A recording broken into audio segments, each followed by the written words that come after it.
Yo, this is WSoul13 bringing you Raid Shadow Legends.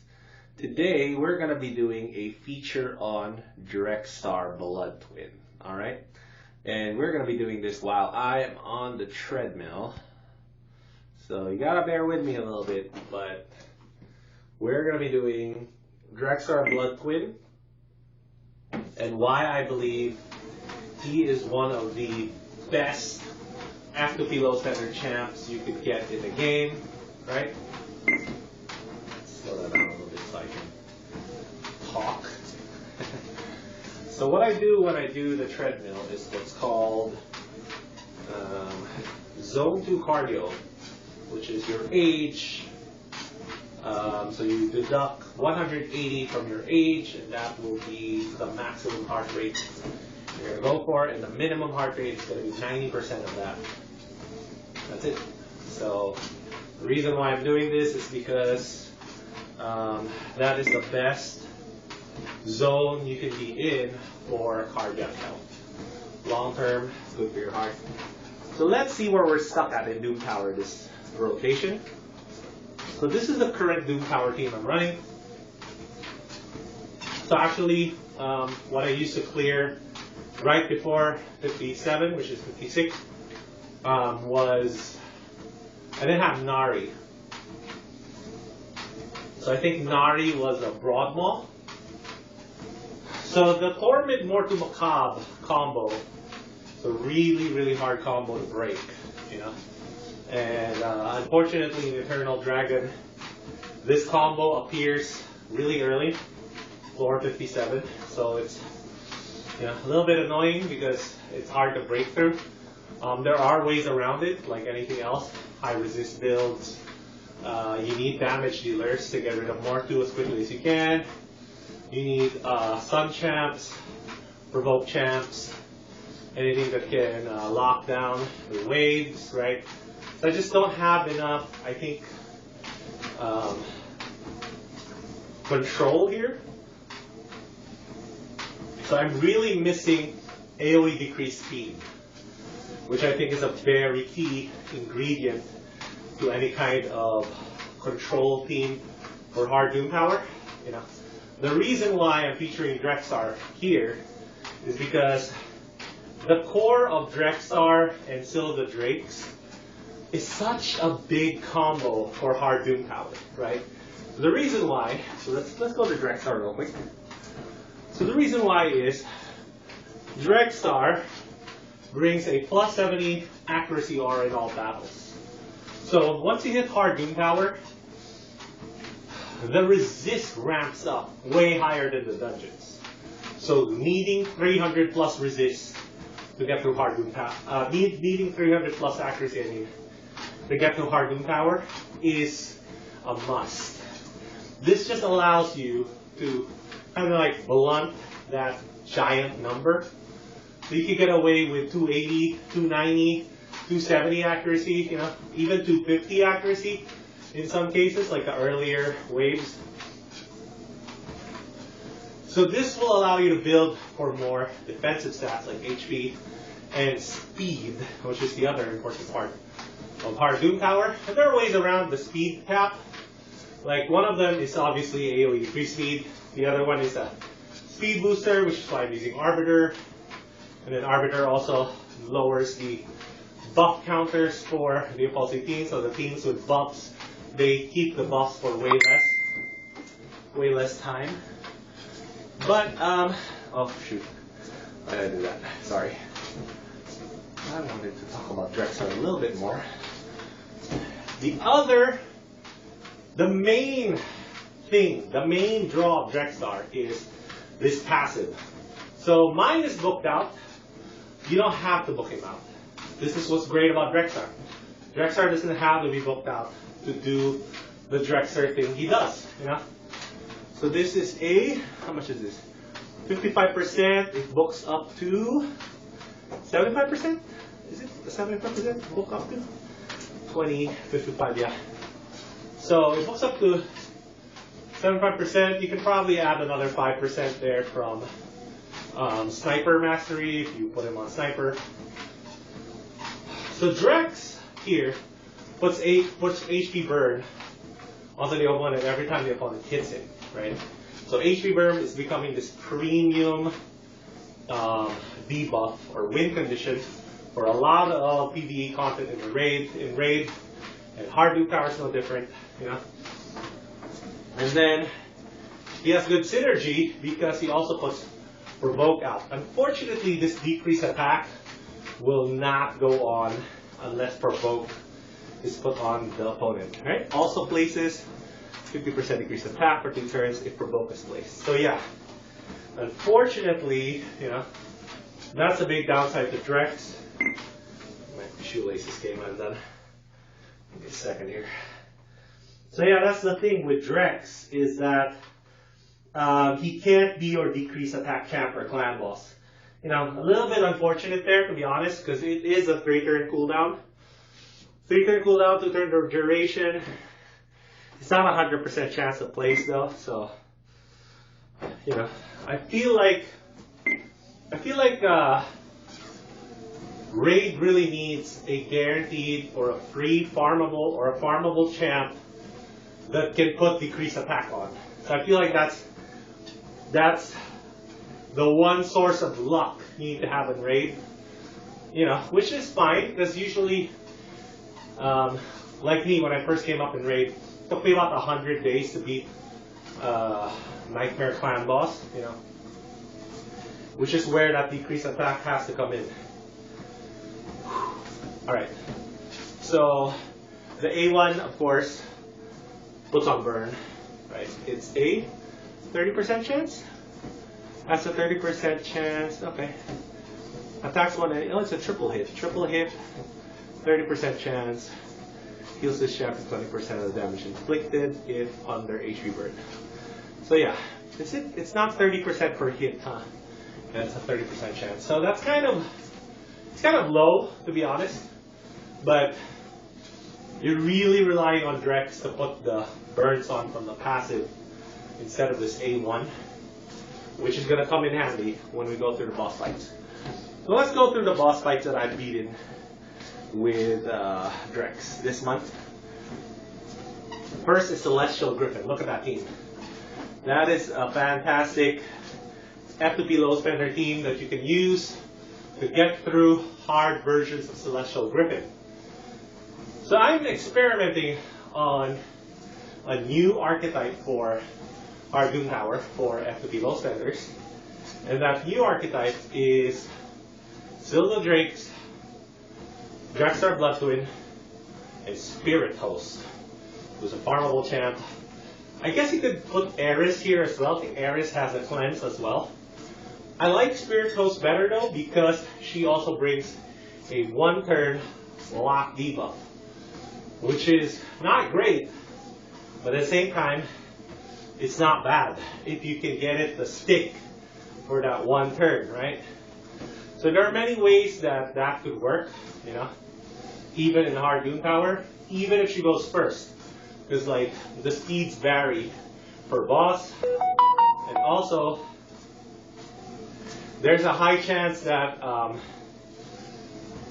your turn order is going to get messed up during the boss fight. So there are going to be times where even if she goes first in your speed tune, somewhere in the middle of the fight she goes last, or she goes in the middle, she leaves that 1-turn block debuff on for the people that went ahead of her. So yeah, I feel like so far it's been working, you know. I don't know if I can scale this up to 90. I feel like I can scale it up to 90. We'll see next month, actually, if we can get far enough on the next rotation of Doom Tower. I know Dark Fate is the hardest version of Doom Tower. It took me a long time to beat it. But Drex and Syl work great together as boss killers because Syl keeps everybody alive, takes care of the waves. Drex also helps out the waves with Provoke, while also being your win condition, putting HP burns out, killing the boss, killing the waves. I have my Drex built in regen set. So I think the best way to build Drex, in my opinion, is to build him like a solo champ for defeating hard Doom Tower bosses. Yeah, so you want high HP, high speed, high accuracy, Resist is not really a big deal, to be honest. You don't need resist. So this is the first optional comp for this hard Doom Tower run. So if you don't have decreased attack on your A1, there's a good chance you're going to get stuck at 39. Even if you have the exact same chance as me, minus confidence factor, there's a very good chance you're stuck at 39. The reason why is Eternal Dragon is a difficult boss to beat without decreased attack. Preferably on your A1, because the boss takes multiple turns. So there are going to be turns where you land your cooldown, decreased attack, but he takes a double turn and then he locks you down and you can't use your decreased attack skill again. Which is why having it on the A1 is almost mandatory, if not mandatory, for Eternal Dragon. As you can see, we're running that same core, Drex, Sil, and Spirit Host. You know, because he does put out a lot of debuffs. Spirit Host helps with that. And then the flex spots, really, you can have about 2 flex spots here. One of them is the Spirit Host spot. To be honest, it's not a mandatory spot to have the cleanser there. And then the other one is the Apothecary spot. So that Apothecary is actually a solo Apothecary. It's capable of beating Eternal Spider 120. No, Eternal Spider. Frost Spider 120 hard. Yeah, so this Apothecary's beast. It can definitely do that. It doesn't mean that you can beat Frost Spider 120 hard, but Apothecary can solo Eternal Dragon 40 on hard. You know, it doesn't work the same way because, I think mostly because in Eternal Dragon, you need a way to constantly deal damage because the Eternal Dragon is constantly healing. Unlike Frost Spider, which if you can find a way to squeeze block revive in there, you can look through my channel how I did that with Armiger and Apothecary. Or, you know, the meta way is actually with Lydia. A lot of people don't have Lydia. Even some people that have cleared hard Doom Tower, Lydia is not a requirement to kill hard Doom Tower, in my opinion. So yeah, I think there may have been some people that have cleared hard Doom Tower without Lydia. So you can do it without Lydia, that same call. But the same thing with Drex, the same idea comes into play, which is if the boss has ads, they can get HP burn. And just like having AoE HP burn in spiders, every time the ads take a turn, the boss takes damage. So we're doing the same thing here with Nether Spider.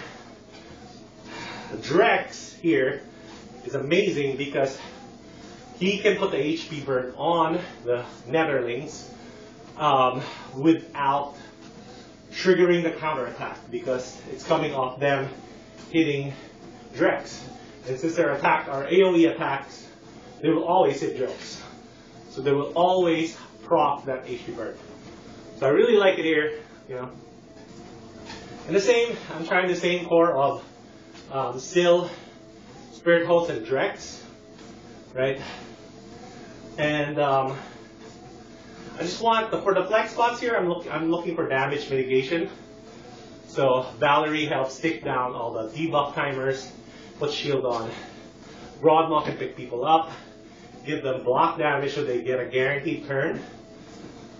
I think that's it, right? Yeah. I think that's pretty good. So we already know Nether Spider. Actually, fun fact, I don't know if I have this on my channel, but I know I've posted this on Reddit before. I've been able to beat hard Nether Spider 60? I think it's 60 for the Frost Spider version of Doom Tower with a level 50 Drexthar. So that's how good Drex is. Drex doesn't need to be a 6-star for him to be good. Same thing with Sil and Drex, doesn't need a 6-star for Sil to be good. I've done Faction Wars 21 with Sil at level 50. You know, it's like some champs are just so good that they can get by with minimal stats and minimal masteries. Drex is one of those champs. Of course, to bring out his full potential, we'll have 6-star masteries, obviously. Boss Killer build is the way to go. If you don't know what the Boss Killer build means, go on my channel, look up Boss Killer build. Alright, that'll be Soul 13, Boss Killer build. you'll see it. Magma Dragon is a joke of a hard Doom Power boss until you hit Magma Dragon 110. So like Magma Dragon 110, so much more difficult than Magma Dragon 100 or any other level of hard Magma Dragon. The reason why is because at 110, he hits so much harder than any other level. I think he does true damage just like a regular dragon. So, you know, he's really hard to beat. And you need some kind of damage mitigation, which I don't have on this team yet. So that'll be a challenge for me once I do try to beat Magma Dragon 110, you know. So the reason why I'm not so, like, gung-ho on beating hard Doom Power is because, one, about 5% of the players in Raid has beaten hard Doom Power. And I'd say even less than that, maybe closer to 1%, has beaten all 3 versions of hard Doom Power. Yeah? So this is not something you should rush into. And you should treat it like you're building a team that can progress and farm hard Doom Power for you, right? So that's kind of the way you should think about it, right? You don't have to fuss about, oh, I didn't clear this month, I have to wait 3 months to clear again. Don't think about it like that. Think about it more like, if I can't clear this month, that means I have 3 months to either get lucky and find the champs that I need to break through, or level up some champs that could help me, or have Flarium offer up a guaranteed or fusion champ that can be impactful in hard Doom Power. Right? So I feel like Nari is one of those champs. We will see next month when I have Physics on the account, right? So we're playing at the assumption of 240 days into the game this month. Next one we'll be playing with a 270 days assumption. That means we're gonna have Physics on the account. And Physics is amazing for hard Doom Power, yo. Just preview right now. Physics, Sil, and Drex, that 3, I call them the F2P Legendary Trinity. And they can romp through hard Doom Power easily up to 80, easily up to 100. If you can beat the bosses, the waves, you can get through to 100. So like I see Doom Power as being kind of like 1 to 40 hard. It's something that should be possible with Sil of the Drakes and Drex. And then 41 to 100-ish, you know, a little bit over 100, a little bit under 100, should be doable with Sil, Drex, and Physics, right? Of course, your flex spots have to be good champs as well. Control, carry type champs, yeah. Also, the hard part of hard Doom Power, in my opinion, is actually 101 to 120. That is the hardest part of hard Doom Power. So that's when all the stat requirements ramp up. And you get these Sippy Way, Sippy, these Torment Way, Mortal Macabres, what's that called? Darn. The legendary elemental champ that you can get from hard Doom Power. I forgot his name. But that's when the waves get really hard, you know? That's when you need some specialized champs that can get through that. Damage dealers like Seer, Inquisitor Shamel, Rotos, stuff like that. You know, we'll get to there if we get to that level. It might be later in the year before we get there anyway. So it's not really a thing for you to be able to beat hard Doom Power within, I'd say, within the first year of Raid. I mean, if you can do it, great. But it's very unlikely you'll be able to do it if you're an F2P low spender, unless you get really lucky on the pulls, right? So there is a no luck way to get as far as 100, and you're going to need a little bit of luck to get through 101 to 120. Yeah? We'll talk about that as we get to those levels, because I guarantee you we are going to get to those levels, right? So I already talked about hard Doom Power. The reason why you didn't see Drex there in that Magma Dragon team, obviously, is because HP burn on the Magma Dragon heals him. Kind of defeats the purpose, right? Of course, let's go to Hydra real quick. We talk about Hydra. Drex is one of the most prominent champs in Hydra. Have I done my Hydra yet this month? No, I think I did. Yeah, so where is that'll be Soul 13 right there. Here we go. So I did have Drex in the team. Right, so he pulled his weight. It was a 1-key normal team. Drex still, Rector Draft, Lady Kimmy, Herndig, and Kyoku. So it's a really beast team. Kyoku and Lady Kimmy were actually guaranteed champs. Yeah, so. And then Rector Draft was also guaranteed champ. And then Sil, of course, and Drex are free champs, farmable champs, right? And then Herndig was a fusion champ. So this is a very, very good F2P low standard type team if you've been playing the game long enough. Obviously, if you just started in the game, then Hydra is going to be a long way from you. But I think with the nerf, it's become a lot more accessible. We're going to try to do Hydra teams actually next month. See what we can do with like just the regular old F2P champs. We do have Deliana, the Chase, so she's going to factor into our Hydra teams for sure. So yeah, in Hydra he's great because now he can provoke, I think the head of Torment or something. One of the heads can be provoked. So having Drex there provoke. And then of course putting on Burn, which is a great source of damage. So finally, we're going to do a Spiders one. So this is really the best and earliest practical application of Drex is Spiders. Where's my Spider team? Is it this one? Which one is it? I think it's this one. And then you're taking Zephyr Sniper out. Okay. We can take out Game 2. Still in Drex. We're going to do that. This is probably going to be a slam dunk, easy run. Alright, so Spiders 20, still in Drex. You don't really need much else after that. Let's put my head aside so you can see the team in action. Yeah, so there we go. You already know what's up here, right?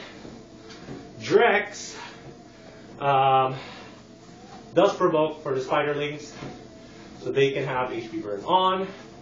You know, I mean, having Sil put stuns on kind of like defeats the purpose of that, but Filja is a champ that we got as a fusion champ this year, which literally anybody that started on that day, like that month, when was this, February? Anybody that started on February should have had Filja, you know? If you didn't, that's really unfortunate because she is really, really good. Like, there's just no question how good she is. I feel like Sil is kind of like getting in the way here, huh? Maybe we can. Let's take Sil out. Because you don't really want the guy stunned. That's the thing with Drex. Is you don't really want the guy stunned. You want them to take turns and try to hit Drex. So maybe we should do Broadmaw. Right, just as a reviver in case something goes wrong. If Drex dies, Broadmaw can revive him. Let's see what's up. Alright. Here we go. Speed Drex with the AoE provokes. Okay, he only got 2 provokes. So that's the other problem with Drex, is that the provokes are not guaranteed, but because he's negative affinity, the Spiderlings are going to target him anyway. So you can actually turn that off if you want. You can turn on the AoE provoke, because the Spiderlings will target him anyway. Alright, there we go. Put the burns out. And then you're just hoping Drex gets a turn so he can heal with the regen set. There we go. Right. And then Spiderlings take down. Broadmaw should revive right here. Right. Up. A lot more revives. Nice. What's that, Armiger? Yeah, I think it's a really, really decent team right here. I feel like this team can win. But even if it can't, let's say we need to change something up here, like put a Zephyr Sniper as a secondary Spiderling tank. That's the other problem with Drex, is just his ability to keep the tanking on for the team, you know?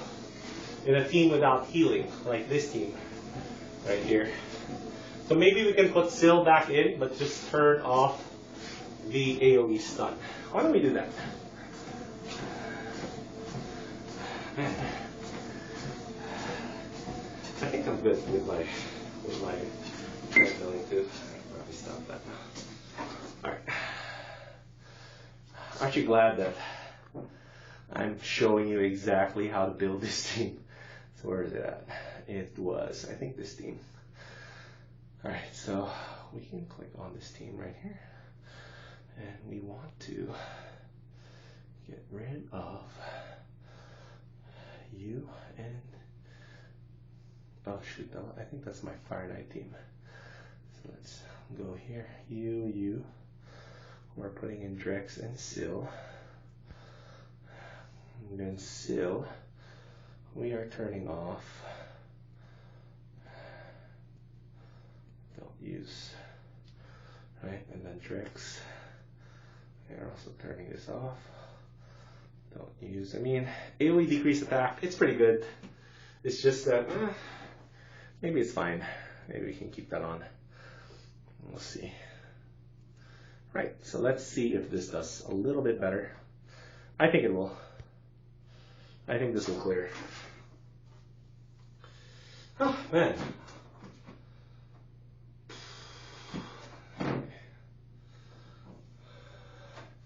Well, we're still here. Why not just keep walking? See if we can get through this run. Oh, yeah, Drex, right? Okay, good. Maybe I can turn off that AoE too from Filja. Basically, you just want to keep the turn meter down for the Spider Queen, so they can. The Spider Queen doesn't take a turn. At the same time, your Drex is just laying out the HP burns everywhere, right? This is how you build generally like easy F2P low spender type comp. Filja here you can replace with a second Armiger, to be honest. That's possible. So Haikatun and Lydia can put the decrease speed on. And then the HP burns goes on. There we go. So maybe I do need to turn Filja's AoE off, because she does hit pretty hard. Right, so okay, let's see if Syl revives here.